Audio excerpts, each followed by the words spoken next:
আসসালামু আলাইকুম। সৌদি আরবের রিয়াদ থেকে আমি মাইনুদ্দিন।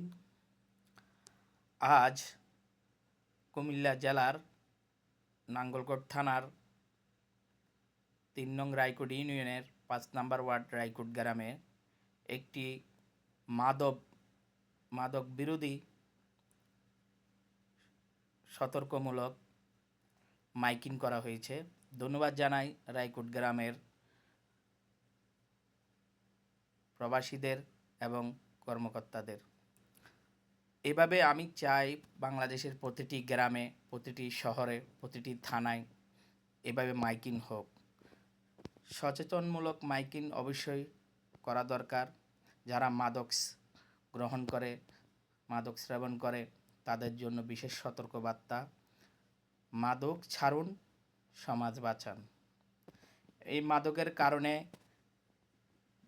বাংলাদেশের অনেক অনেক পরিবার ধ্বংস হয়ে যাচ্ছে। এই মাদককে যদি নির্মূল করতে চান, মাদকের বিরুদ্ধে আমরা যুদ্ধ ঘোষণা করতে হবে। না হলে আপনার পরিবার ধ্বংস হবে, সমাজ ধ্বংস হবে, আপনার আদরের ছেলেগুলা ধ্বংস হবে একমাত্র এই মাদকের কারণে।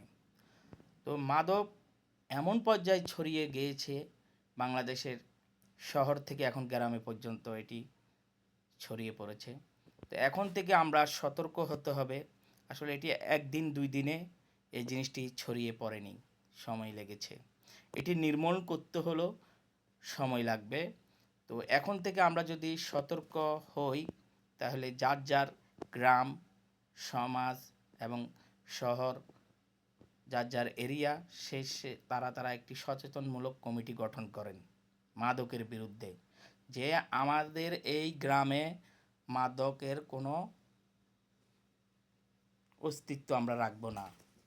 যারা মাদক সেবন করে বা মাদক খায়, ওই মানুষগুলোকে চিহ্নিত করতে হবে আমাদেরকে।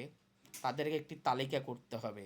সর্বপ্রথম তালিকা করে তাদেরকে প্রথমে সচেতনমূলক বলতে হবে, সতর্কতা করতে হবে, সতর্কতা দিতে হবে।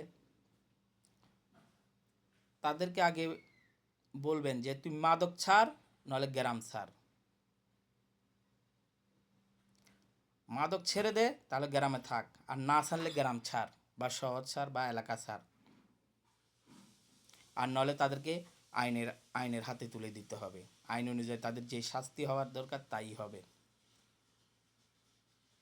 তো আমরা সবাই এক হতে হবে। আসলে এটি একটি যুদ্ধ। এই যুদ্ধতে একা দ্বারা কখনো সম্ভব না। প্রত্যেকটা ঘরের ফ্যামিলি, পরিবার, প্রত্যেকটা এলাকার গণ্যমান্য ব্যক্তিবর্গ, শিক্ষিত সমাজ, যুব সমাজ, মুরব্বীগণ সবাই এক হয়ে একটি কমিটি গঠন করে এর বিরুদ্ধে কঠোর পদক্ষেপ নিতে হবে। তারপরে যদি নিয়ন্ত্রণে আসে। এই দেশ আমাদের, এই সমাজ আমাদের, এই পরিবার আমাদের। তাই সবাই এগিয়ে আসুন। মাদকের বিরুদ্ধে আমরা যুদ্ধ ঘোষণা করছি এবং মাদক নির্মূল করে ছাড়ব ইনশাল্লাহ। ধন্যবাদ। সবাই ভালো থাকবেন। আর প্রতিটি গ্রামে আপনারা সচেতনমূলক মাইকিং করেন এবং মাদককারীরা যেহেতু একটু ভয় ভীতির মধ্যে থাকে, মাদককে না বলুন। আগামী সুন্দর ভবিষ্যৎ আরও ভালো হোক।